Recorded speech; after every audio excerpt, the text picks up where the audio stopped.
এনেকুৱা এটা দিন আহিব অসমত কেৱল অসমীয়া চিনেমাহে চলিব। অসমীয়া চিনেমাক লৈ প্ৰাণৰ শিল্পী জুবিন গাৰ্গে দেখা সেই সপোন বাস্তৱ হোৱাৰ দিশে। মুক্তিৰ পূৰ্বেই সকলো অভিলেখ ভংগ জুবিনৰ সপোনৰ চিনেমা ৰৈ ৰৈ বিনালেৰ। জুবিনক হেৰুৱাৰ শোকৰ মাজতেই সমগ্ৰ অসমবাসী এতিয়া অপেক্ষাৰত ৩১ অক্টোবৰলৈ। ৩১ অক্টোবৰত মুক্তি পাবলগীয়া ৰৈ ৰৈ বিনালেৰ অগ্ৰিম টিকটৰ বাবে লাগিছে হাহাকাৰ।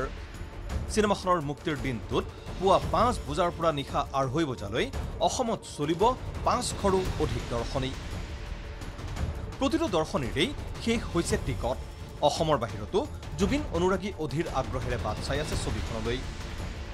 অসমৰ বাহিৰত কলকাতা, মুম্বাই, হায়দৰাবাদ, বেংগালুৰু, আহমেদাবাদ, দিল্লী, জয়পুৰ, পাটনা, নয়ডা, ভুৱনেশ্বৰ, ইটানগৰ, গোৱা, শ্বিলঙকে ধৰি দেশৰ বিভিন্ন নগৰ মহানগৰত মুক্তিৰ দিনাই হ'ব ১৫০ৰো অধিক দৰ্শনী। এইদৰেই এতিয়া বাস্তৱ হোৱাৰ দিশে জুবিনে অসমীয়া চিনেমাক লৈ দেখা সেই সপোনটো।